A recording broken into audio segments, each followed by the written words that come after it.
Doutora Ana Paula, prazer falar com você, tê-la conosco novamente na nossa programação, hoje pra gente falar de um assunto que você entende bem, que é a saúde mental de nossa gente. Boa tarde, como anda a saúde mental dos nossos pacientes, doutora? Boa tarde, Jailson, boa tarde a todos os ouvintes. Bom, nós estamos passando um momento complexo, né? Todo mundo já sabe, já percebeu que é um momento único que o mundo passa, não diferente da nossa região. Então, a saúde mental fica um pouco mais comprometida nesses períodos. E a gente observa, né, aumento de casos mais graves e situações mais complexas ocorrendo no nosso cotidiano, em momentos de maior estresse. Infelizmente, é o que está acontecendo agora. Doutora Ana Paula, um problema que a gente nota é que às vezes a pessoa sente uma dorzinha de cabeça, corre, vai no médico para poder identificar o que é. Eu tenho uma dor de estômago, olha, eu quero saber o que é.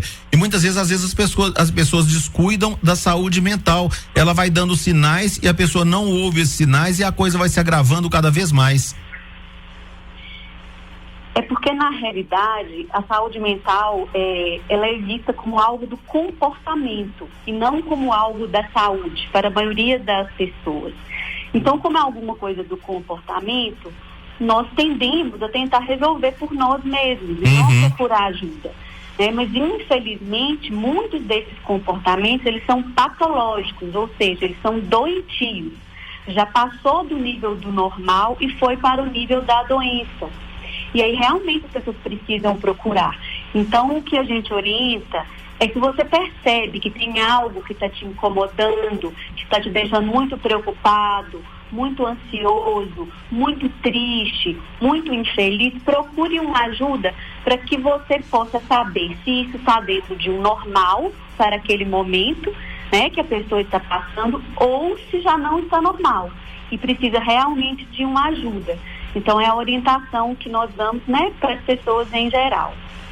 Doutora Ana Paula, nós tivemos 2 casos que eu gostaria de citar, até para a gente fazer uma análise, não do caso específico, mas generalizando a situação da saúde mental de nossa gente.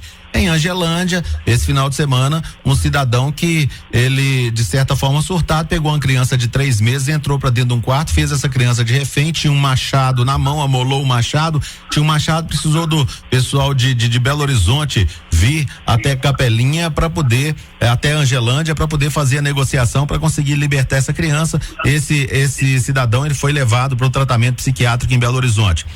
Uma outra cidade de Minas, ou Belo Horizonte mesmo, ontem Itatiaia noticiou que um veículo que transportava gás, fazia entrega de gás e acabou atropelando uma criança em uma determinada rua. O veículo não estava correndo, o condutor ele não estava alcoolizado, estava tudo legal. E naquele momento que ele saiu para poder até para chamar corpo de bombeiro, para ligar na polícia, ligar em tudo, e o ajudante dele saiu correndo pela rua desesperado, apavorado, ele acabou sendo abatido pela população. A gente nota que o mundo tá muito doido, né? Tá muito doido, as pessoas, a saúde mental tá assim, a flor da pele, as pessoas estão no nervosismo ao extremo, a vida tá com um valor muito baixo, enfim. O que pode ser feito em termos de saúde mental para poder corrigir a mente das pessoas, para que essas pessoas possam ter saúde e ter um controle mental maior, doutora? É uma situação muito complexa mesmo. Os problemas de saúde mental, eles tendem a aparecer mais e aumentar nos períodos de maior estresse. Né? Se a gente for pensar em termos de estresse, é o maior que nós estamos passando agora, né? Esse período agora é o maior que nós já vivemos. A não ser as pessoas que têm mais de 100 anos ou próximos de 100 anos que já viveram uma outra pandemia também, mas em uma outra escala de informação, né, de tecnologia. Então as pessoas viviam isso de uma forma muito diferente do que é hoje. Então esse momento que nós estamos vivendo é o momento, sem dúvida, de maior estresse da humanidade, da maior parte dos seres humanos viventes até o momento. Então é de se esperar que também, infelizmente, as questões de saúde mental, elas aumentem durante esse período, como questões de ansiedade, de depressão, de crise do pânico e, infelizmente, de transtornos mais graves, como surtos psicóticos, que são surtos de loucura mesmo. Não entrando no caso específico desses 2 relatos que você passou, porque eu não tenho conhecimento mais apurado para falar sobre eles, mas falando de uma forma geral, né? Pessoas que têm tendência a desenvolverem um quadro psiquiátrico, infelizmente, é um dos momentos em que essas pessoas estão mais sujeitas a desenvolverem. Então, às vezes, vão desenvolver casos leves, porque estão sujeitas a desenvolverem casos leves. Infelizmente, em outras situações, vão desenvolver casos muito mais graves, né? E aí podem tomar medidas ali extremas de uma proporção muito maior. Como nós todos estamos estressados, como você falou, que essas pessoas, elas foram para cima desse sujeito sem nem saberem o que estava acontecendo, é um risco muito grande do pré-julgamento, né? A gente não sabe o que é e já sai imaginando que é uma coisa ou que é outra coisa. Então a gente não deve fazer isso, né? O que a gente deve fazer é chamar mesmo a polícia, o SAMU, para que eles resolvam da melhor forma ali, sem que a gente possa intervir, né, pessoalmente em fatos assim, porque a situação que está por trás daquilo pode ser extremamente complexa. E aquela pessoa que está sendo vítima naquele momento de uma agressão por parte de outras pessoas da população, ela pode também ser vítima de outras questões que nós não sabemos. Então, é muito sério tomar atitudes por conta própria, né? E principalmente no momento que a gente está mais estressado, a gente tende a fazer isso. Então vamos parar, pensar, respirar fundo, não, isso não sou eu que tenho que resolver assim, eu vou procurar quem precisa, né? Quem pode resolver. Então a questão de prevenção em termos de saúde mental agora é que a gente tem que ficar o mais calmo possível, cada um tentando fazer o que é possível no seu momento. Uma questão que a gente pede muito para as pessoas é tentar dormir bem. O sono ele é extremamente importante. Então a gente fica muitas vezes ligado, principalmente agora que nós não estamos saindo, né? A gente tem que ficar mais em casa, está tudo mais complexo, as relações estão mais complexas, que a gente evite ficar muito em redes sociais até muito tarde, porque isso atrapalha o sono. Então, como às vezes a gente não está tendo as pessoas ali fisicamente próximas a nós, a gente usa esse recurso. Isso é extremamente normal e é bem-vindo agora. Só no que diz respeito ao sono, não. Porque o WhatsApp, o Facebook, o Instagram, a pesquisa na internet, ela nos coloca diante de luzes que são muito deletérias para o sono, para nos ajudar no sono, e de estímulos visuais que também são muito deletérios, tirando a questão das luzes em si. Então, o que a gente orienta é tente 2 horas antes de você dormir a desligar isso, não se conecte mais, né? 2 horas antes. Se você está pensando em dormir às 11, às 9, pare, para que seu cérebro tenha um tempo de desestressar desses estímulos e possa dormir bem. Então, dormir agora é extremamente fundamental. A gente ter esse tempo para descansar a mente, porque o próximo dia, o dia que vem, a gente sabe que vai ser um dia diferente, um dia especial, porque é assim que nós estamos vivendo, né? E, infelizmente, especial de uma forma negativa, mais estressante, com notícias complexas, com um medo maior de determinadas situações. Então, se nós estamos descansados, nós conseguimos vivenciar melhor essas situações. Então, o sono é extremamente importante agora, né? Então, é muito importante. As pessoas acham que isso é uma bobeira, que a gente fica falando, mas não é. Então, uma dica que a gente pode dar básica, que serve para todos nós, e que todos podemos fazer alguma coisa por isso, é tentar dormir um pouco melhor. Tomar um chazinho calmante antes do sono, né? Desligar as redes sociais. Se puder assistir um programa de televisão ali, uma coisa mais leve, nada que te estimule muito. Faça uma leitura também leve, né? Não pode ser uma coisa muito impactante, porque senão o seu cérebro vai ficar trabalhando demais, pensando muito naquilo, também não é bom.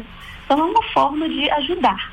Doutora, né? e uma pergunta, A mente, o cérebro, ele dá sinais, por exemplo, vou tentar citar um exemplo aqui, o sujeito era muito calmo em casa com os filhos, com a esposa e tal, tinha uma vida tranquila e tinha uma calma no dia a dia, e de repente ele ficou estressado, ele tá nervoso com os filhos, ele tá nervoso com a esposa. Prova disso é que a gente tem notado o número de divórcios que aumentou bastante depois desse isolamento social. Isso também é um sinal de que o cérebro, ele tá desgastado e a saúde mental não vai bem? Isso é extremamente importante, isso que você disse, é comparar você com você mesmo. Então, se você era de um jeito antes e está de uma forma pior agora, quer dizer que alguma coisa não está bem. Não é comparar você com outra pessoa, é você com você mesmo. Então, se eu era uma pessoa calma, se eu era uma pessoa tranquila, se eu dormia bem, se eu respeitava os outros, se eu pensava antes de falar e agora eu não estou assim, é porque alguma coisa não está bem comigo. Então já são sinais de alerta.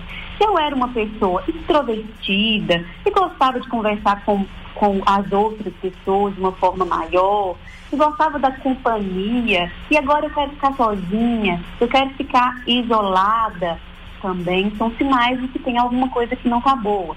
Mulheres, por exemplo, que geralmente eram vaidosas, que gostavam de se arrumar, tirando a questão agora de ir para salões de beleza, a gente sabe que está sendo mais complexo, mas em casa mesmo, pessoas que gostavam de se arrumar, que já não querem mais, não tem mais aquela vaidade, aquele ânimo. São situações que tem que acender uma luzinha na gente, né? Alguma coisa não está boa. Isso pode ser um adoecimento mental? Pode, mas pode também não ter chegado a esse ponto de ser um adoecimento mental. Então, por que não procurar uma ajuda antes para saber? Porque se for, vai ser tratado. E se não for, essa pessoa vai receber um auxílio para que não chegue lá, para que ela volte, para que ela melhore, né? Pelo menos para o que ela era antes, se não conseguir ficar melhor ainda. Mas o objetivo é sempre que a gente se torne pessoas melhores. Maravilha, muito importante isso, as pessoas se observarem, saber para tentar identificar o que está acontecendo, e mais que isso, né, doutora, ter aquele discernimento de procurar ajuda. Se você não era, de repente, esse nervoso, essa nervosa que está hoje, tem alguma coisa errada, e isso tem jeito, né, doutora? Tem, claro que tem jeito, né? Hoje em dia, graças a Deus, nós temos tratamentos muito bem sucedidos para todos os transtornos mentais. É claro que tem pessoas que têm um nível de transtorno mental mais grave, que às vezes a gente não consegue fazer aquela melhora absoluta, mas que já é um nível de melhora que a pessoa consegue viver uma vida tranquilamente com seus familiares. Então é muito importante que a gente olhe para nós mesmos, avaliemos o nosso antes e o nosso agora. Tem alguma coisa que está pior em mim, eu estou mais complicada, as pessoas à minha volta estão falando em alguma coisa diferente comigo, opa, vamos acender uma luzinha e vamos tentar procurar ajuda. Da mesma forma, os familiares, quando perceberem isso em alguém próximo, que more na mesma casa, ou um amigo muito próximo, se perceber que aquela pessoa está diferente, dá um toque, tenta ajudar, tenta conversar de alguma forma, ou procurar uma ajuda fora, né, para tentar falar daquela pessoa e tentar entender o que está acontecendo, porque esses transtornos, é muito raro que isso aconteça de uma forma súbita. A pessoa em um minuto está de um jeito, em um outro minuto ela está de outro. Então, como você disse, sempre tendem a acontecer sinais de que alguma coisa está errada, né? Então, uma pessoa, a gente fala de surtos, quando nós psiquiatras falamos de surto, a gente fala de surto de loucura, né? Mas a população em geral fala de surto de nervoso, surto de raiva, surto de loucura, né? Quando fala surto, são vários tipos de surto. Ninguém surta assim de uma hora para outra, a não ser que aconteça um fato específico. Por exemplo, vamos dizer aqui, uma questão extremamente complexa. Imagina você chegando na sua casa e encontrando seu cônjuge com uma outra pessoa. Né? É uma situação que ali pode acontecer tudo. A pessoa pode ter um comportamento que ela nunca teria em uma situação diferente daquela. Então, mas isso é diferente, né? Mas as questões dos surtos por doença, eles sempre vão dar sinais. Então a pessoa vai ficar mais calada, vai começar às vezes a falar coisas estranhas, né? Que os familiares falam, mas o que é isso que o fulano tal tá falando, né? Como é que é isso? Falando que tem alguém querendo fazer mal para ele, né? Tá percebendo que as pessoas estão falando dele. Então, infelizmente, são indicativos que a pessoa vai mostrando e que a maioria de nós não percebe, porque a gente não está treinado para isso, né? Nós não fomos treinados para poder perceber. Mas, infelizmente, como é um momento agora em que nós todos estamos sendo colocados próximos a questões de adoecimento mental, nós temos que começar a nos treinar para poder perceber isso em nós e nos outros. Porque a gente possa ajudar a todos, né? Em uma forma de uma sociedade. Verdade. Doutora, nós poderíamos ficar aqui o resto da tarde falando sobre saúde mental, porque o tema ele é bem amplo, mas de certa forma a sua participação já ajudou muita gente que está nos ouvindo aqui e que com certeza estão passando por esse momento de dificuldade, tem observado isso aí, mas muitas vezes não tinha identificado isso como um problema da saúde mental. Então eu te agradeço pela sua participação aqui conosco e sempre que surgir temas assim nós vamos te importunar aí. Não, pode oportunar. Eu gosto muito de ajudar, de falar essas questões, né? Acho que é um trabalho que colabora para todos, como gosto de escutar muitos outros colegas falando, né? Tanto de saúde mental quanto de outras questões. Acho que tudo colabora pra gente crescer, né? E queria deixar um abraço bem carinhoso para todos mesmo, dizer que não tá fácil para ninguém, como também não tá fácil para mim, né? Às vezes as pessoas acham que pra gente é mais fácil, não é. Né? Mas que vai passar, que nós vamos superar tudo isso e que vamos olhar um para os outros com o coração mais aberto, né? Com uma cumplicidade maior, entendendo que está todo mundo passando por situações difíceis. Então, às vezes, se alguém faz alguma coisa com a gente, vamos relevar um pouquinho mais, porque às vezes não é um momento que a pessoa está bem, depois ela arrepende também. Então, eu acho que um pouco de compaixão da nossa parte com o outro ajuda muito nesse momento. Maravilha, doutora, eu sei que você não pode falar do seu trabalho, você não pode propagar o seu trabalho que o Código de Ética não permite, mas eu posso testemunhar a importância do seu trabalho aqui na nossa cidade, cuidando da saúde mental de muitas pessoas. Sempre que tem alguma postagem sobre a sua participação, bomba aqui na nossa emissora, justamente pelo sucesso que é o trabalho com a saúde mental no nosso município. Muito obrigado por participar conosco aí, é uma profissional que a gente tem o prazer de recomendar justamente pela qualidade, enfim, e pelo compromisso que tem com a saúde mental de nossa gente. Grande abraço, tá bom, Ana Paula? Abraço a todos. Ok, falei com a doutora Ana Paula Godinho, ela que é médica psiquiatra, a gente falando um pouquinho sobre saúde mental, volto já. A melhor programação do seu rádio volta daqui a pouco. Em época de pandemia, quem faz parte do grupo de risco pode contar